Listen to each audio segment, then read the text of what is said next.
Hello and welcome to Association Transformation, the regular podcast between the teams at Consult Strategy here in the UK and Brewer Pratt over in the USA. I'm Andrew Chamberlain, Managing Director of Consult Strategy. And I'm Elisa Pratt, Chief Strategist with Brewer Pratt Solutions. Oh, Chief Strategist. That sounds. Does that sound new?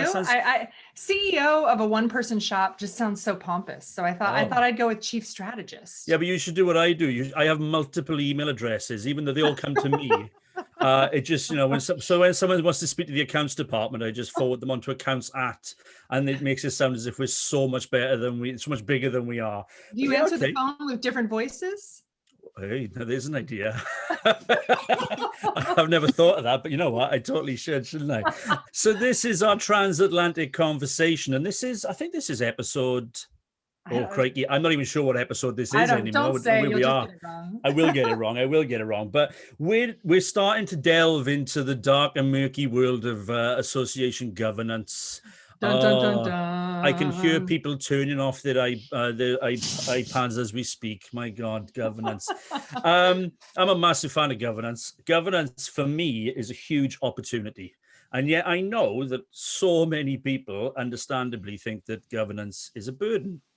And so we want to kind of lift the lid on that, don't we? We want to get people thinking about it in a far more positive and constructive opportunity, particularly in this brave new world that we're navigating. And so this week we've got three illustrious guests, all of whom are experienced in association, membership organization, leadership and governance. We have all the way from Western Colorado in the US, we have Monica Millian, who is the immediate past president. I love that you're waving there, Monica. We're not actually recording this on the screen, but I love that you're waving.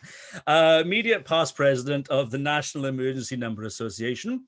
We also have Nicola Rylett, who is a newly appointed trustee of the UK's Institute of Leadership and Management, and all the way from sunny Newport. Is there any other way to describe Newport in South Wales? We have Caroline Bovey, who is the current chair of the British Dietetic Association. Welcome to you all. Thank you for joining us today. Hi. Look, they've switched off. They've gone, oh God, it's governance. I didn't realize that's what we were on here for. Well, we're not chatting with CEOs and association executives, so I was ready for the enthusiasm of board volunteers and not really overwhelmed by that. Shall we try that again? Come on, ladies. Hello. Hi, Andrew. Oh, hey, look at that. Well, thanks for joining us.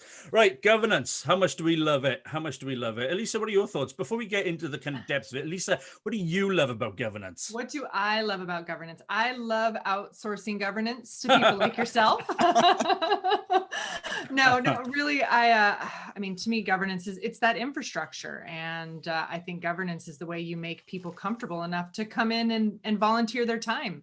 It's the roadmap. And I don't love it, I'll admit, but I'm excited to talk about it and really excited to hear from those who are in the trenches, and not just because they're paid to do it and it's their job, but because they volunteered to do it and they're passionate about their missions. Yeah. Yeah. Do you know, I never ever ceases to amaze me why people volunteer to do it sometimes. And I'd mean that in a really positive way. I mean, the amount of work, the amount of effort, the amount of energy, the amount of insight and foresight that people need, I think is significant. Well, Andrew, there's only three things that make you happy in this world.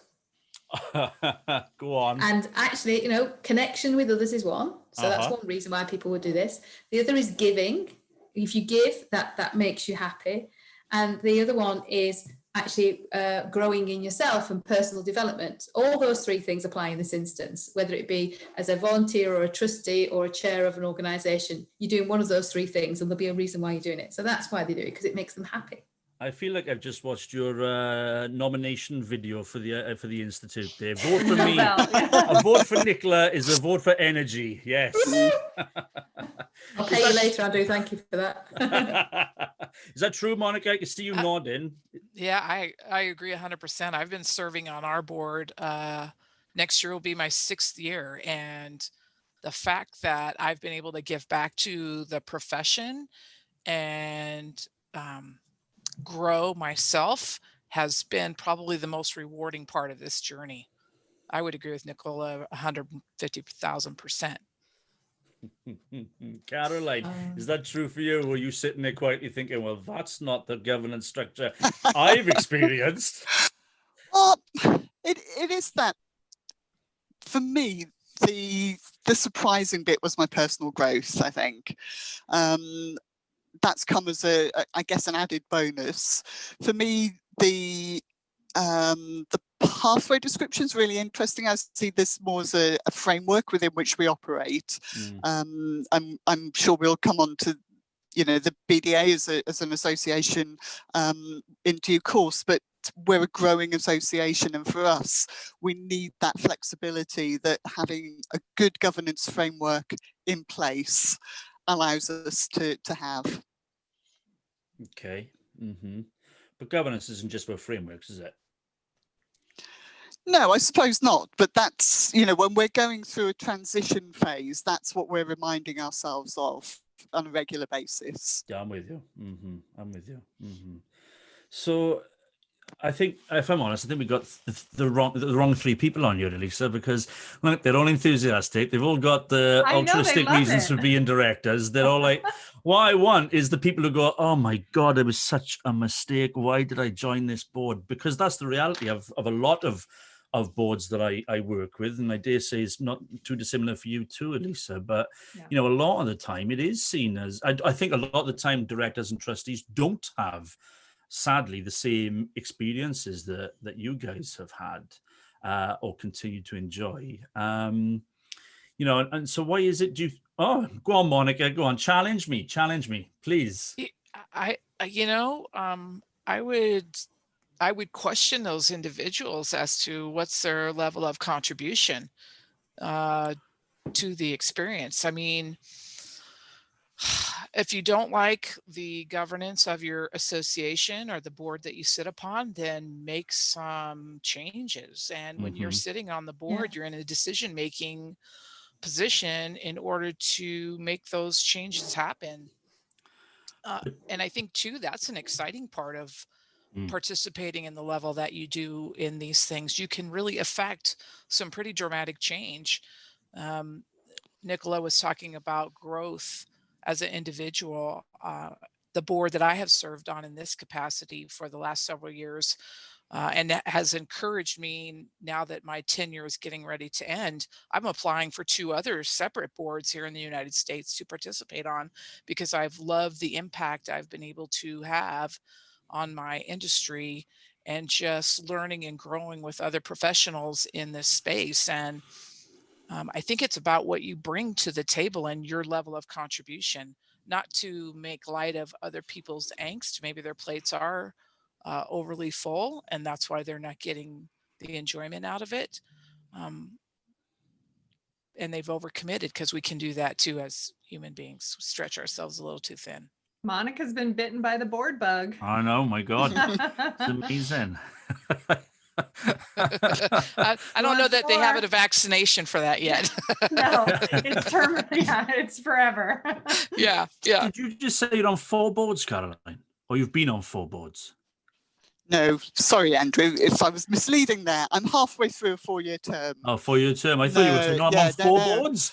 No, goodness, it's enough to cope with one. I think there was some really interesting points there from Monica in terms of, certainly our experience in the association is there are people who don't enjoy the process of sitting on the board, and that probably is quite evident from the outset, and it's often because they've come with an idea of what a board should be, but that it can never actually be that body. And their reason for being there might be to influence in a particular way without understanding how governance works. So it almost, I suppose their objective is to sort of bring very operational matters to the table. And whilst, as a member organisation, our members are the association, that's not what the board is there for. We've got other mechanisms to bring that information to the table. And that's where our experience with people who really don't enjoy governance tends to sit. Yeah, and that could be different for different, sorry, Andrew, that could be different for different organisations, can't it, as well? I've been lucky enough, I'm on 2 boards at the moment. I'm a non-exec director of our national governing body for swimming here in Wales, Swim Wales, and I'm also, as I said, a trustee of the Institute of Leadership and Management. And very different organisations with different structure, and their governance structures are slightly different as well.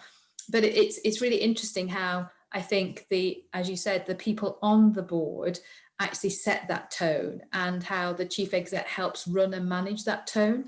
And I think there's a real responsibility between the chair and the chief exec to make sure that the people on the board are working at the right level. And I think that's something I've struggled in past board roles, not necessarily these 2 now, but in past board roles, at that sort of can't quite make a decision because I'm at the wrong level, or I've not got enough information because we're being asked to look at the wrong level of decision making. And so that makes it quite difficult. And I think that's one of the good things about, the 3 of us here obviously got good governance structures. Andrew, I think you might have had something to do with that, maybe, because you've helped train us all, I'm sure, somewhere along the lines. But that having that good governance helps with that perspective. And we read we've got a little charter at the Institute of Leadership and Management about how we work as a governance team and as a board, and we read it out at every meeting, and it reminds us all which level we should be working at and what we're bringing to the sort of the party. And actually it's the responsibility of the chair and the chief exec to make sure we don't get into too much detail. In fact, don't tell anybody, but we actually have a little rule that if somebody's getting into too much detail, we say you're waffling, stop waffling. And obviously they're not waffling, it's just they've gone to detail that they don't need to get into. Yeah. So that's quite nice. I think it's that responsibility of those 2, but obviously we all have a responsibility, but them particularly. Is this about finding the right people from the beginning? One thing I am passionate about is kind of the pipeline, the board pipeline and recruitment, or is it about training and engaging the people once they're there? And maybe it's both, but how were you found? How was that expectation set? And what are you looking for in new board members?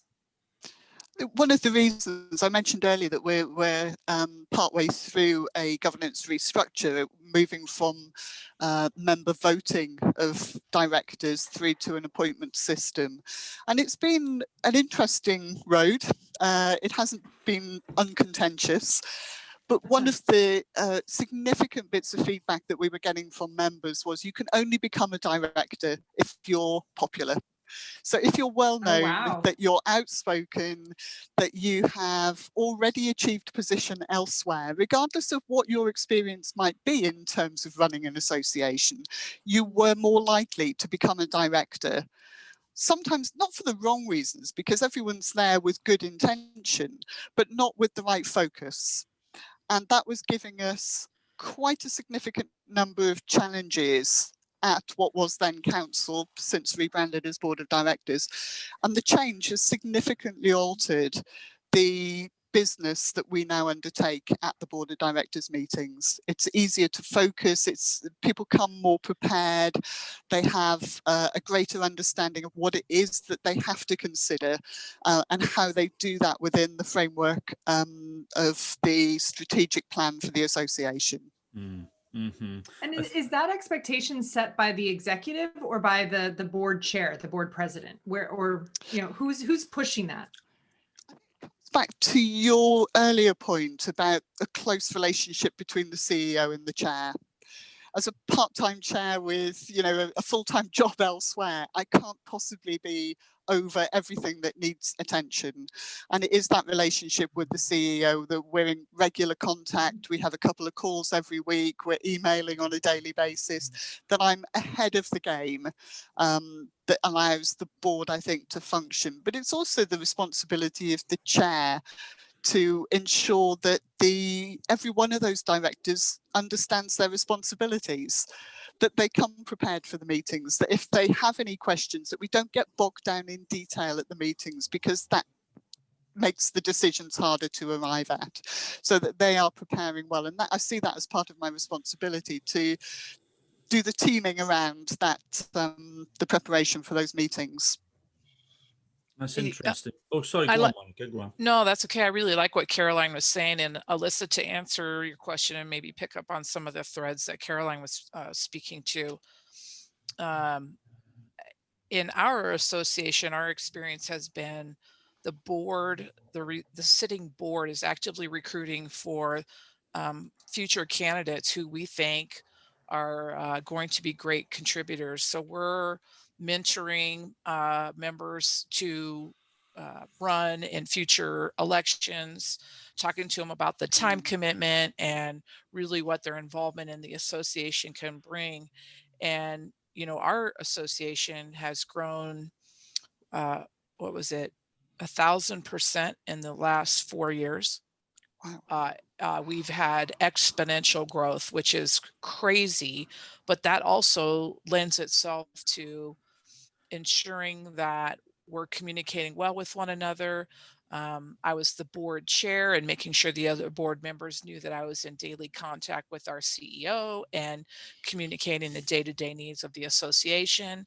And I believe Nicola, she spoke to having this saying they opened every one of their meetings with, and ours is membership driven, membership focused, so that we understood that every decision we were making as a board when we sat, we meet monthly, that those key words were part of our decision making, that it's not about us, it's not about our egos, it's about the membership and what value we're bringing to them.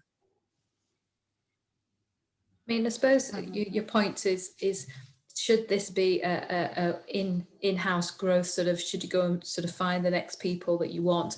There is another angle, which is actually diversity and making sure that actually you don't become a perpetual self-perpetuating of the same people and the same opinions and from the same sort of backgrounds.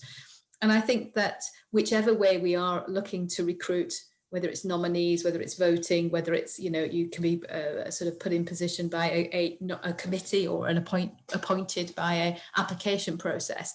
Really, the board needs to make sure that over its time it's demonstrating the value and communicating more with its members so they can see how they might be able to take part, how they might make a difference. And from that point then, they'll want to become part of that sort of governance team for the organisation. So as long as a board can be open about what it requires, the kind of skills it needs, the kind of role it does, how it adds value to the organisation, then actually those people from across the board in the organisation would have a much more sort of a better chance of understanding how they could be of use. So you might then get lots of different people from diverse, whether I'm not just talking basic diversity, I'm talking diversity of thinking, I'm talking experience, lots of different things. I think that's important in terms of whichever way you apply, that you're open and you communicate enough for people to understand the value and how they can help. Well, I think your key word there too was communicating, you know, and this new, I think, willingness to embrace transparency. You know, how many organizations and the standard member doesn't know what the board does. And I think this is a whole new world for transparency, over communicating and letting the board kind of show all the work that it's doing, show what it's framed by, what its intentions are, and letting it get some credit for all that it's doing, but also keeping that membership more informed as to what their actions are. Why though? Why? You can spend an awful lot of time telling people what you're doing rather than actually doing it.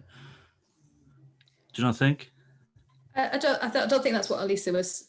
That's not what I was certainly saying. What I was saying is that you do the job you do within the governance structure you've got. You add value to any organisation, else why would we be doing that? Yeah. But actually, if we don't communicate enough of that, then others won't see the value of the team, the board, the governance structure, and so might not want to give their value. There's hundreds of people out there that probably would want to volunteer if they just only knew how or what you wanted from them. And so I think communication is not for the sake of communication. It's about making sure that people understand what the organisation is about and how they could help.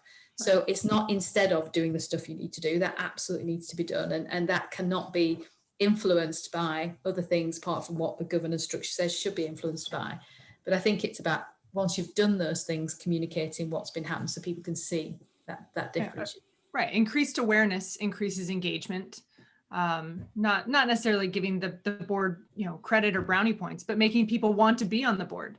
Right. You know, helping that pipeline along, greasing those wheels because of awareness and understanding. Mm-hmm, mm-hmm. Nicola and I know what we're talking about. You just... Well, and Elisa, I like the way you said it, because I think it's not about us as individually serving on the board. You know, again, with the growth we've had in our association, we've really had to communicate to new people a layer in our association that we never really had the strength in, but we do now, who really didn't know exactly what our message was, what service we delivered to them. And we've really had to hone in our communication game, because we sucked at it, frankly, 4 years ago, 5 years ago. And maybe that was strong words, but you know. But are you talking about communications with the membership at a membership level, or are you talking about communications with the membership but the board? I'm talking to, yeah, two different things, two very different things. Yeah. I'm talking to the membership about the board and what we're doing and how we're serving the membership. Right. Okay. And really, prior to our exponential growth, Andrew, we weren't great at communicating how we served the membership. And I think fundamentally that's changed the dialogue for us in our association and the effectiveness of our governance structure. And really, in a couple of instances, and I'm going to try to shake the cobwebs off, made some significant bylaw changes because of that. And how I forget if it was Lisa or Nicola that talked about ensuring that we have diversity from all the ranks of however you support in this profession, regionally, geographically, all walks of life, every experience that you could have, so that we have that kind of diversity sitting on the board, so that we're making the most well-rounded decision that we can that affects the membership.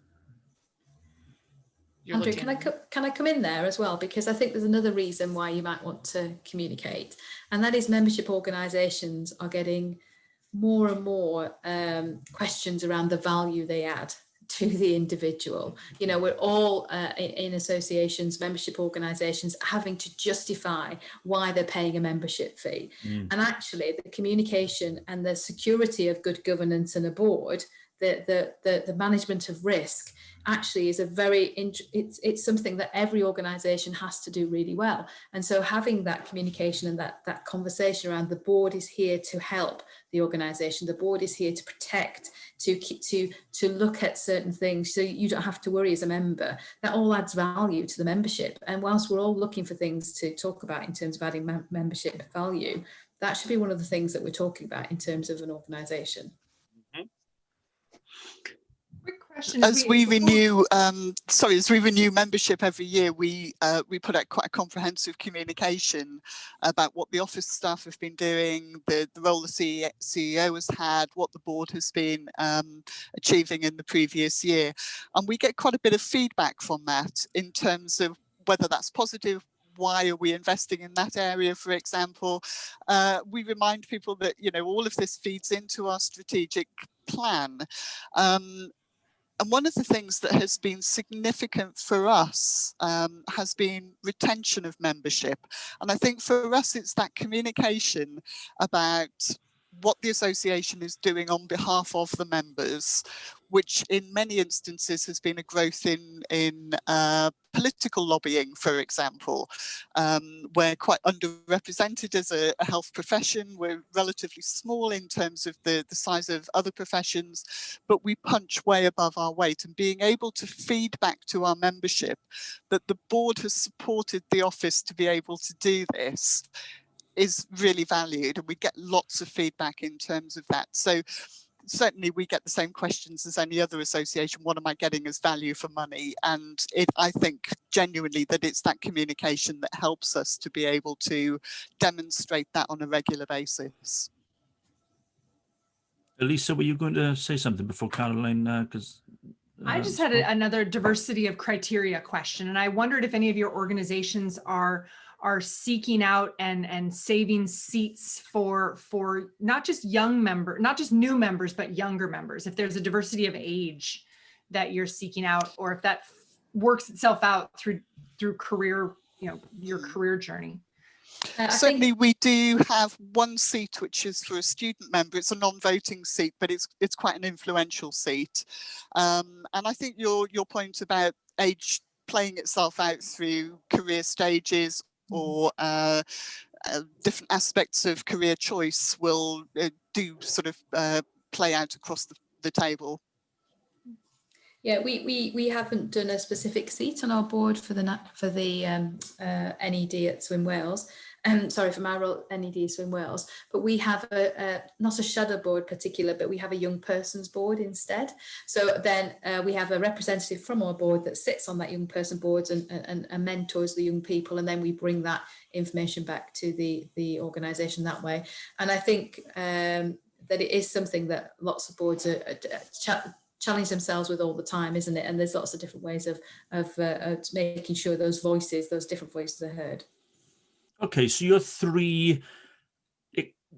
are sitting on 3 experienced, dare I say, sophisticated boards. You have the right attitudes, the right understandings, the right comprehension about what the role of directors and trustees is. You're not one of the ones I need to, when I get parachuted in, it's normally because there's all manner of headaches with relationships and a sense of, or lack of realism, etc., etc. So you guys are sitting in the position where I normally want boards to get to, which is fantastic, which is excellent.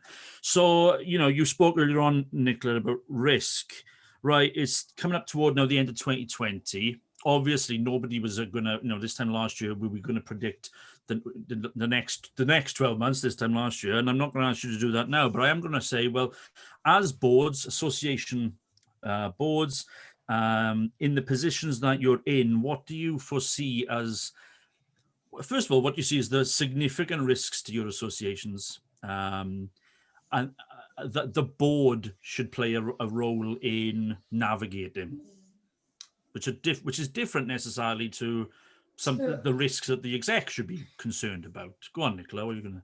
So I don't, this is not exhaustive, but the 2 ones that come to mind, the first one is financial sustainability, and making sure that in all sort of whether it's a national governing body or whether it's an independent organisation, you have to be able to sustain your financial finance of the organisation. And the second one, maybe a little bit more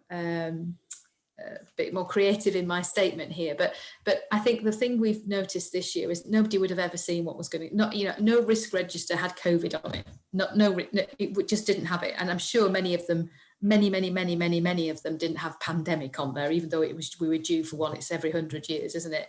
So I think being a bit creative with that, I think that managing uncertainty and being able to be adaptable and flexible in uncertain times is something that I think should be on the, in the mindset of a board, whether it's as a risk or whether it's actually part of managing the risk. I think that the more adaptable and flexible you can get with uncertainty, the better an organisation will be. So I put some, things that we're uncertain about on the risk register, and maybe that will help you be a bit more creative, because genuinely, I don't think anybody saw this or would have this on the risk register. This is where Monica's going to tell us that they did. Absolutely no way, no how. And to a couple of the points Nicola made, the only way we've been able to sustain is that we were great fiscal managers of our growth initially.